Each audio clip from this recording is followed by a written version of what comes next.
USPS Executive Director of Election and Government Mail Services, Adrian Marshall and Eric Shen, the Inspector in charge for the Criminal Investigations Group with the United States Postal Inspection Service.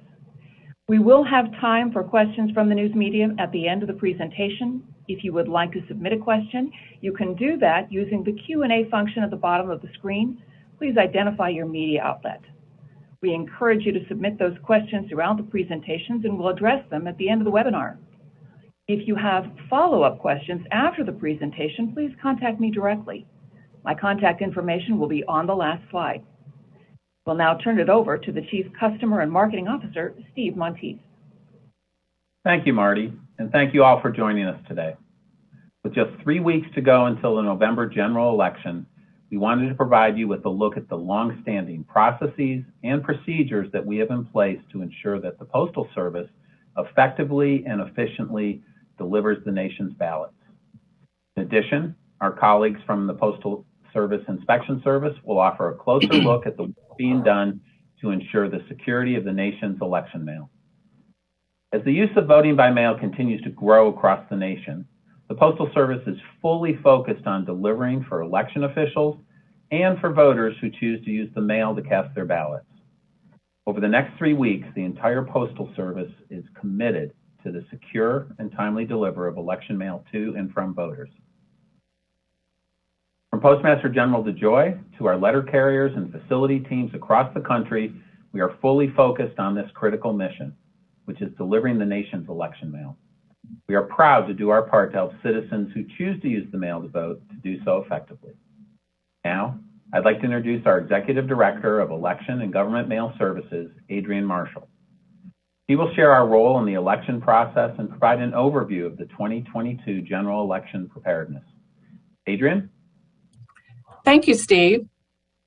I want to start with our role in the election process. The Postal Service has a very clear and defined role, and that is to process, transport, and deliver the nation's election mail, including ballots. We have no role in determining election laws or deadlines. The Postal Service provides a secure, efficient, and effective way for citizens to participate in elections when public policymakers choose to use the mail as part of the voting process. We employ a robust and proven process to ensure the proper acceptance, processing, and delivery of election mail. While voter education and outreach is led by the state and local election officials, our message to voters who choose to use the mail is simple. If you're eligible to vote by mail and choose to do so, you should plan ahead and give yourself enough time to complete and return your ballot by your state's deadlines. Voters can follow these 3 simple steps. If your state requires you to request a mail-in ballot, request your ballot early, and early is now. Mail it early, and be sure to know your state's requirements and recommendations on mailing your completed ballot. Each state is different. You can find your state requirements online at www.usa.gov/election office or #TrustedInfo2022. There are 3 key drivers to successful election mail delivery. These are long-standing procedures and operational readiness measures that we continue to utilize throughout the election cycle. Our presentation today is intended to give you additional insight on stakeholder engagement, scaling up our operational execution in the 2 weeks before the election, and election mail security. All of this is rooted in strong partnerships with the United States Postal Inspection Service and the U.S. Postal Service Office of Inspector General to protect and ensure ballot security. But first, a recap of what we saw in the primary elections. The mail has been working effectively in more than 66 primaries, runoffs, and special elections this cycle to date. More than 51 million ballots have been delivered to and from primary voters, with 99.93% of those ballots being delivered from voters to election officials within 7 days. and 99.33% of ballots delivered from voters to election officials within 3 days. On average, it has taken less than 2 days to deliver ballots to and from our voters. As we previously noted, the Postal Service is one actor in the vote-by-mail ecosystem. We must and do work collaboratively with a number of external stakeholders throughout the election cycle.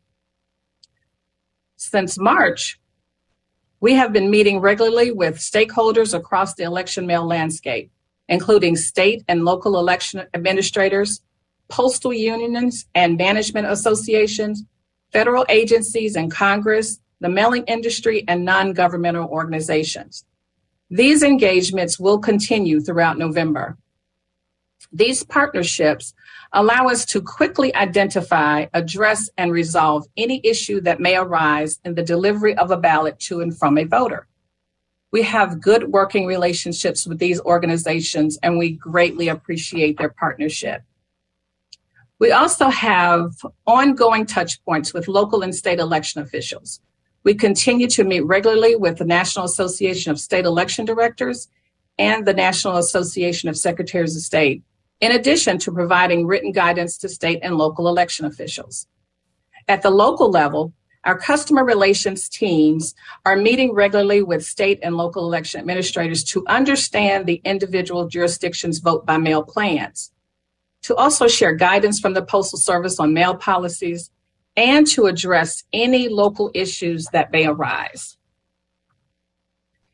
In March, the Postal Service mailed the 2022 election mail kit, known as Kit 600, to more than 8,000 election officials across the country.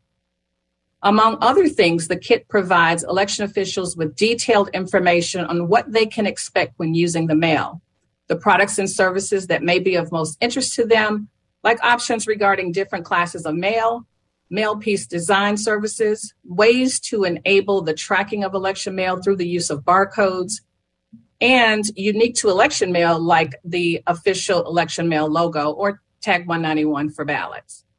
The kit also includes publication 631, the official election mail graphic guidelines and logos, and publication 632, state and local election mail user's guide. These materials underscore the Postal Service's longstanding recommendations that election officials use first-class mail when mailing ballots to voters, and that voters mail their completed ballots before Election Day and at least 1 week before the applicable state's deadlines. As in prior years, the Postal Service has published an election and political mail guide, which provides an overview of the election cycle and the Postal Service's products and processes in its postal bulletin. The Postal Service's biweekly publication announcing organizational information and updates to policies and procedures. In July, as a follow-up to the distribution of Kit 600, I mailed a guidance letter to the chief election officials in each state. The letter introduced the Election and Government Mail Services team and served as a follow-up communications to the 2022 official election mail Kit 600. The letter also shared recommendations to ensure the efficient and timely handling of election mail with a list of other resources, which are all available on our website at USPS.com/election mail. We continue to make the following recommendations to state and local election officials in order to ensure the election mail pieces designed by state and local election officials are consistent with the Postal Service's processing requirements. They also increase visibility and facilitates the application of postmarks. One of the recommendations is to consult with the Postal Service mail piece design analyst before printing the mail pieces. We also recommend the use of all available Postal Service visibility tools, including a serialized intelligent mail barcode, Tag 191, and the official election mail logo. Additionally, we recommend the use of first-class mail for outbound ballots to voters. Nevertheless, the Postal Service has long engaged in several practices to prioritize ballots and other election mail that are entered as marketing mail, regardless of the paid class of mail. When capacity permits, the mail pieces are identified as ballots by the election official election mail logo, or other Postal Service indicia. The Postal Service will continue to process and deliver expeditiously as we have done in past elections, with the results that ballots commonly receive delivery timeframes equivalent to first-class mail, even when it's mailed as marketing mail. Now I want to talk about the processes and procedures that we utilize to move ballots through the postal network and to and from election officials and voters. We use our long-standing proven processes and procedures to securely and efficiently deliver election mail heading into the November election. We continue to conduct ongoing education and training for Postal Service employees, as well as daily all-clear checks in local processing and delivery facilities. Our employees document and log election mail as it moves through the network. We continue to work closely with state and local election officials. If election officials have any issue or concern about a ballot at any time, they can report the issue via our website at electionmail.org. Consistent with our efforts in the 2020 general election, we will implement and deploy a variety of extraordinary measures to deliver the nation's ballots in November. Practices that extend beyond our normal operating procedures in order to accelerate the delivery of ballots. This will help to ensure ballots mailed on or shortly before Election Day by election officials and voters are delivered on time whenever possible. Between October 24th and November 29th, local postal management is authorized to use extraordinary measures to accelerate the delivery of ballots when the Postal Service is able to identify the mail piece as a ballot. We will be using the same measures as we did for the 2020 election. Extraordinary measures include, but are not limited to, extra deliveries and collections, arranging special pickups, expanded processing facility hours, sort plans at processing facilities to expedite the delivery to boards of elections, and local turnaround to bypass all processing when necessary. Guidance documents containing longstanding processes and procedures were issued internally, and they're posted online at USPS.com/election mail. The Joint Task Force is a partnership between Postal Service unions and management associations. Ballot monitors are part of the Joint Election Mail Task Force and have been established in all of our outgoing processing facilities which process election mail. Ballot monitors and ballot ambassadors champion election mail awareness and ensure strong communications amongst our employees to move election mail through the postal network. The ballot ambassadors are also a part of the Joint Election Mail Task Force, and they have been established in retail and delivery locations. They ensure retail counter is providing a postmark if the customer requests one. They ensure that retail and delivery locations are clear of election mail daily. And they also champion and drive election mail awareness at daily huddles and service talks. Now, before I turn it over to the inspection service, I want to highlight our role in supporting uniformed military and overseas voters. The Postal Service remains committed to enabling citizen participation in elections from abroad. We have strong partnerships with the Department of State, the Federal Voting Assistance Program, and the Military Postal Service Agency. This teamwork supports successful use of the mail when members of the military and diplomatic personnel, their families, and other overseas American citizens choose to use the mail to participate in elections. The Postal Service maintains steady communications about possible disruptions that may impact delivery in an affected area via our USPS International Service Alerts webpage. We further recommend military voters visit fvat.gov for return ballot mailing dates. And now I will hand it over to Eric Shen, Inspector in Charge for the Criminal Investigations Group with the Inspection Service. Over to you, Eric. Thank you, Adrian. Hello, everyone. I'm Eric Shen, Inspector in charge of the Criminal Investigations Group at the United States Postal Inspection Service. The U.S. Postal Service backs its mail service with the protection of its own federal law enforcement agency, the U.S. Postal Inspection Service. We are the primary law enforcement, crime prevention, and security arm of the Postal Service. We have local offices staffed in every state and most U.S. territories. And prevention of and investigation into mail theft, tampering with the mail, and mail fraud are staples of our enforcement efforts. As federal agents, postal inspectors investigate these postal crimes, present the results of the investigations to the U.S. Attorney's Office for prosecution, and arrest the bad guys at the end of the day. These federal crimes carry serious penalties, including prison time and hefty fines. The Postal Inspection Service works tirelessly to ensure the public's trust in the mail, all mail. That's our job, and we take it seriously. The unique status of political and election mail makes its security a top priority during every election cycle. Whether a customer is sending campaign mailings, ballot materials, voter registration cards, or absentee ballot applications, the Postal Inspection Service monitors election mail as it moves through the postal network to prevent, identify, and resolve any issues that might interfere with the secure and timely delivery. All 16 Postal Inspection Service field divisions have designated and trained personnel who coordinate election mail security within their divisions. Inspectors also provide Postal Service managers and employees with guidance and recommendations to ensure election-related mail is properly processed and delivered. Postal inspectors have unique access to Postal Service facilities.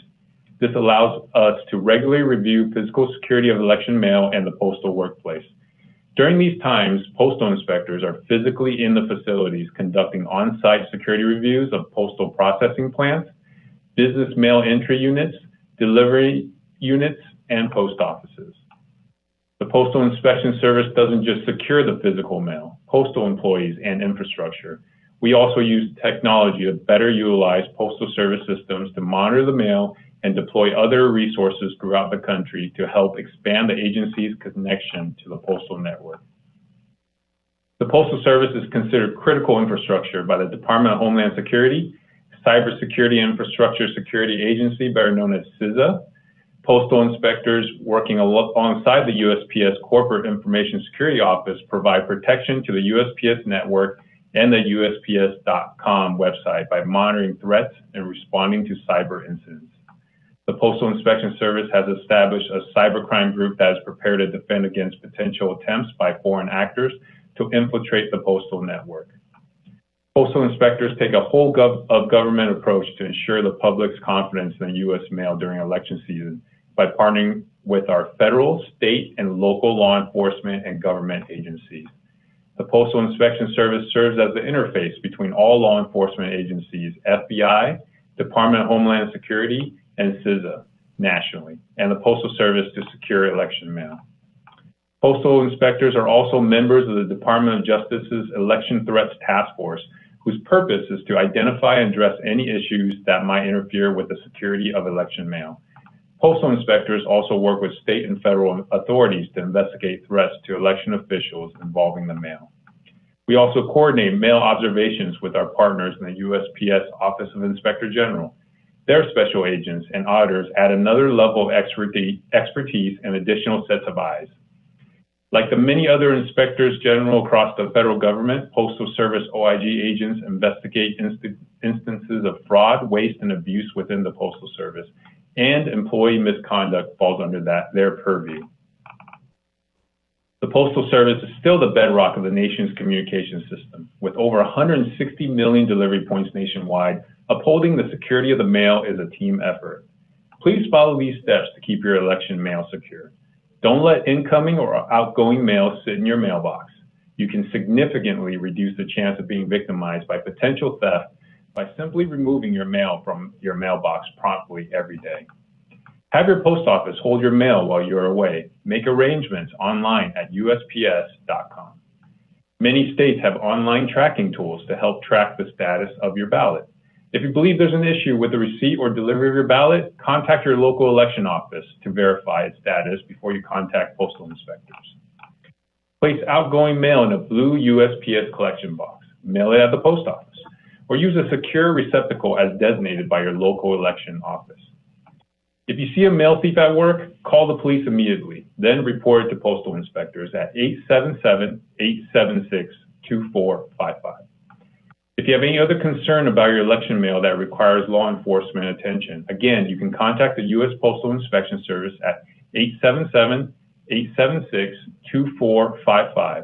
You can also report election mail crimes involving the U.S. mail to our website at uspis.gov/report. The Postal Inspection Service stands ready to defend against any attempts to disrupt the U.S. mail and to continue supporting the nation's most trusted institution. Thank you. Thank you, Eric. And in closing, I would like to reiterate that we are fully committed to the secure and timely delivery of the nation's election mail. We utilize longstanding processes to efficiently move election mail, including ballots, through our system. We have a dedicated election mail team with organization-wide commitment, and we will continue our stakeholder engagement at national, state, and local levels.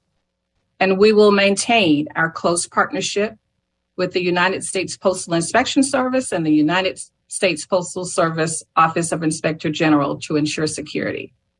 We appreciate your interest and attention to the Postal Service's election mail operations through the 2022 election cycle. Thank you very much, and back to you, Marty. Thank you, Adrian and Eric and Steve. We'd now like to open it up to questions from the news media. You can submit a question using the Q&A function, including you, Mr. Washington Post. On the lower part of your screen, we're ready to answer those now. The Q&A is not enabled. Well, there you go. So you'll need to use chat to ask any questions. Apologies for that. Marty, we do have one attendee that has their hand raised. Are you taking live questions? We are not taking live questions, but we'll accept them through the Q&A, where it should be enabled so that we can see everyone's questions. If you would submit it through the Q&A, or rather the chat, I'm hoping to be able to see that.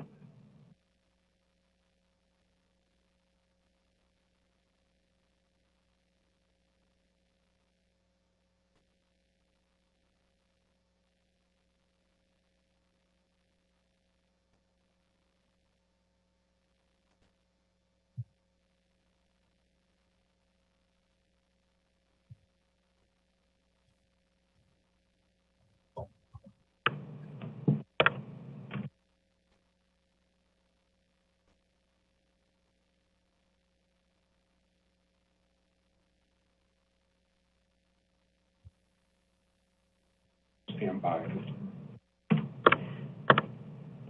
Yep, stand by. We're working on this. Thank you.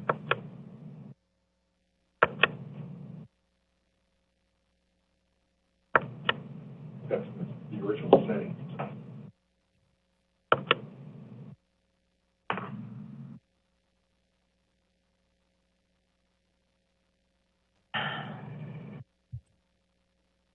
Well, we seem to be having some difficulties with that. Marty, can you check the chat message, please?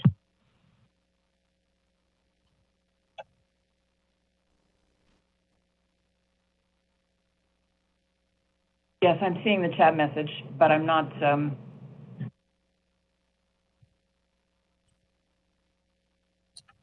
Marty, we'd be happy to entertain any questions. Would you like the reporters to send those questions directly to you and we can follow up with an answer? That would be just fine. Okay. And yes, the slides will be available after the webinar.